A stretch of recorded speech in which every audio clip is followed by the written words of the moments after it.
దేవునికి మహిమ కలుగునుగాక.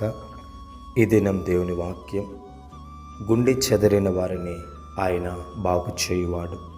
గమనించినట్లయితే కనుక నీ జీవితంలో అనేక రకాలైనటువంటి కష్టాలతో, బాధలతో, ఇరుకులతో, ఇబ్బందులతో ఉన్నప్పుడు పలు రకాలైనటువంటి శోధనలు, పలు రకాలైనటువంటి కుటుంబ సమస్యలు కావచ్చు, ఇలా అనేక రకాలైనటువంటి కారణాల వలన నీకు గుండె చెదిరిపోయి ఉండొచ్చు. నీ గుండె బహుగా కోతకు గురై ఉండొచ్చు. నీ గుండె బహుగా బాధ నుండి ఉండొచ్చు. అయితే ఆయన సెలవిస్తున్నది ఏమనంటే, నువ్వు అటువంటి స్థితిలో ఉన్నావేమో ఈ దినాన.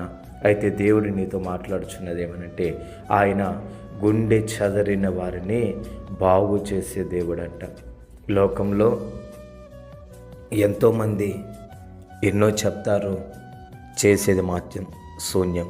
అయితే ప్రభువు నీతో చెప్తున్నదేమనంటే, నీ గుండె చెదరిందా? అయితే నిశ్చయముగా నీ గుండెను చెదరినటువంటి నీ యొక్క గుండెను, గాయపడిన నీ గుండెను, బాధ నొందినటువంటి నీ యొక్క హృదయాన్ని, అంత మాత్రం కాకుండా బహుగా ఆ యొక్క అనేక రకాలైనటువంటి పరిస్థితుల మధ్య, ఒత్తిళ్ల మధ్య నీకు హృదయం కృషించిపోయిందా?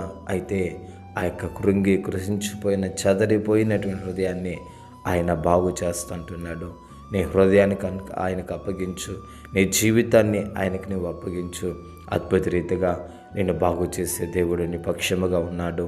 పరిశుద్ధుడు, స్తుతులు, వందనాలు చెల్లిస్తున్నాం నాయన. ఈ మాటని బట్టి మీరు దీవించి ఆశీర్వదించండి, కృప చూపండి. యేసు నామములో అడిగి పొందుకొని ఉన్నాము పవిత్ర తండ్రి.